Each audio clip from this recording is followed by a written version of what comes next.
Steph leads Literally. by example. It allows Steph to be Steph and be a very unselfish superstar.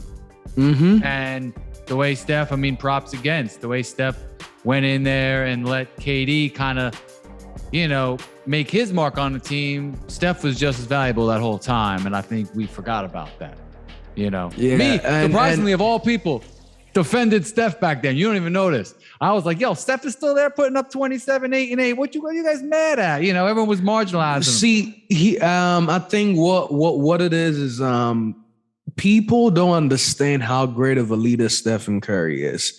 And an example is when KD was playing with Russ, right? Russ couldn't just let KD be that guy.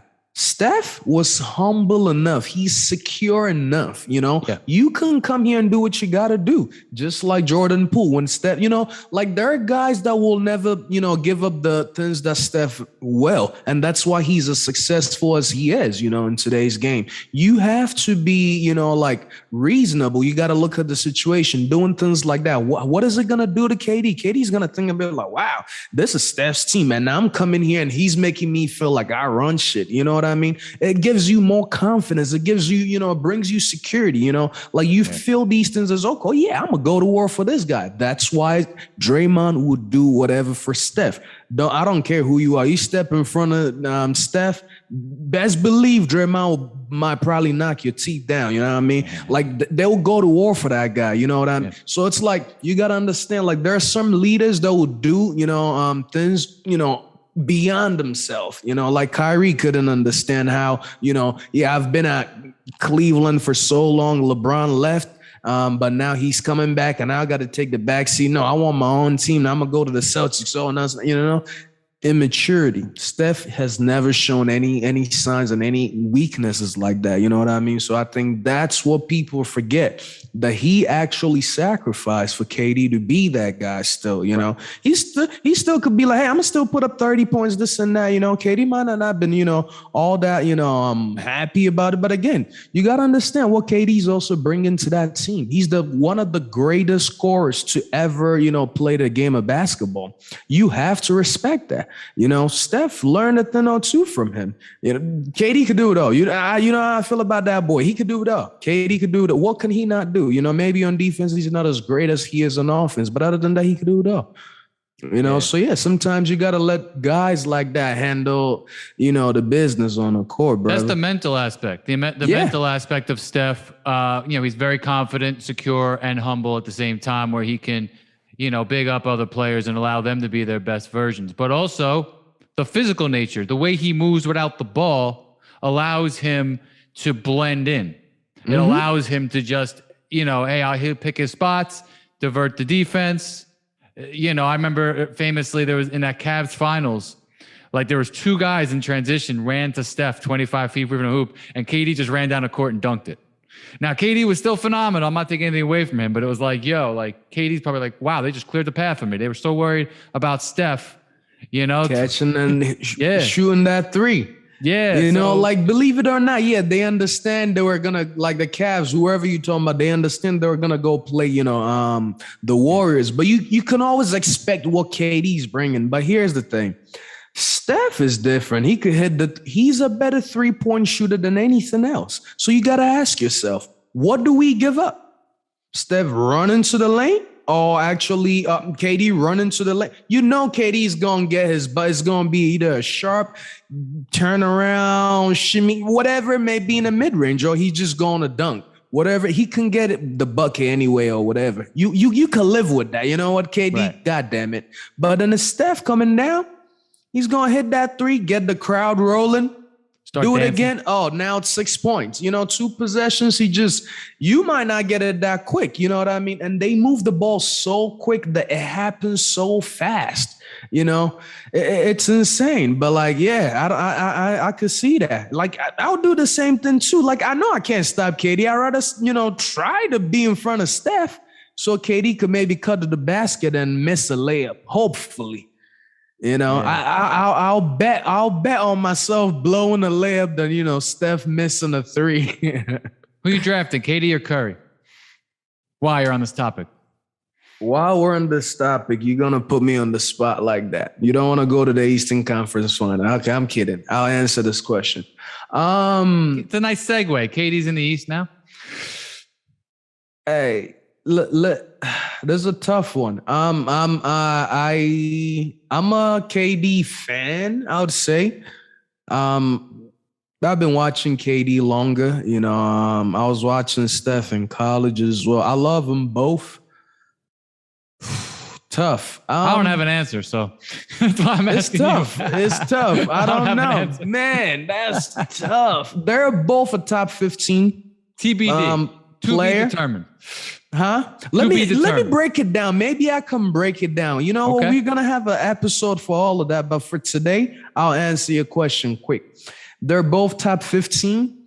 If Steph goes on to win this one, before this championship, I'm drafting KD. After this championship, I think I'm drafting Steph, depending on how it goes. It's hard, but I don't think you're wrong either way. This is one of those that you're not wrong. You understand? There are some of them you'd be like, oh, yeah, I'll take this over that. But Steph and KD, wow. I think Steph is going to finish with a better career than KD. But I think KD is more of a better and a polished basketball. But like they're both generational talents. Like you get more with KD, but you get so much more also with Steph. You know what I mean? Like great shooter, great leader, great passer. Like average defender, but KD is a weapon. Like you have to worry about KD. You're guaranteed 50 points from him, whether it's him scoring it or scoring and passing it, guaranteed each night, So it's tough. It's tough. It's one of those. It's tough. Like I said, I think Steph is going to, because of the position that he's playing, he's going to finish with a better stats and all of that than KD. But I would. So I like your answer. I'm gonna go. One day, I'm going with Steph. Career-wise, one day I'm going with KD. Career-wise, I'm going with Steph. We go out to pick up. Am I picking KD or Steph for one game to win $100 million? I'm going with KD. KD, especially if it's all ones, then definitely KD. One, KD, right? Twos and threes, maybe probably still KD. But KD if it's ones and twos, I'm going with KD still. Don't disrespect KD like that. He got it just like Steph. I know he does. I watched him. I watched him off the dribble. Steph. I get it. Just like Steph. I feel but Steph shoots more threes. KD's more mixed around the game. You got to worry about him. KD's there's a lot of mismatches. So KD's more physically dominant. Like that game he had last year against the Bucks with like 49, 17, and 10. Personally, I will do that. Yeah, I don't think Steph could get to that level of 49, 17, and 10. Like that was just Steph is like, me by myself. I'm going to do that. No, that's why, like I said, one day my mom's life depending on it. Yeah. My baby's life depended on it. I'm going with KD. We're getting deep. Career-wise, who do I want to be looked at? Which career would I want to have? I think I'm going to definitely say Steph's. Now, you know what? Last point on that. KD does, as of right now, has the longevity argument. He's been a top 10 player longer than Steph has. Fair or not, that's just, it did take Steph a few years to get rolling. Now, maybe if he was drafted today, that doesn't happen. But in a tiebreaker like that, if you start comparing accomplishments, I know Curry has more finals and more of this, but I don't know, man. I think KD's got a case. No. Now, like I said, KD. But when it's all said and done, Steph is gonna look better. But KD's going to the Suns. Let's go, KD. I want you on the Suns. Right now, as we speak, KD. KD's coming to the Suns. That's a prediction. I've been wrong about everything. So Suns I this year. answered your question, KD. Fine. And I'm telling you. 3 years later, Steph. 3 years later, Steph. Right now, KD. Well, since I get every Suns prediction wrong this year, I might as well just keep going. KD's going to the Suns, and then KD will fight Steph next year in the Western Conference Finals. Perfect. KD doesn't want to stay with the Nets. You've been wrong a lot. You've actually been, a lot. You've had more wrongs than rights recently, so I'll go with it. I got everything wrong related to the Mavericks. That's it. Other than that, I got it. And the Suns. You said you didn't picked fear the Suns to win. Mavericks and Suns. That's the same thing. They're not the same thing, Mike. Same Just remember that. Oh, by the way, before we go to the Grizzlies Eastern Conference, huh? You picked the Grizzlies. I picked the Grizzlies over the Warriors. Yes, I did. Okay. But then Ja Morant got too happy over there, grittying over the damn logo. You forgot that Steph comes in for business only.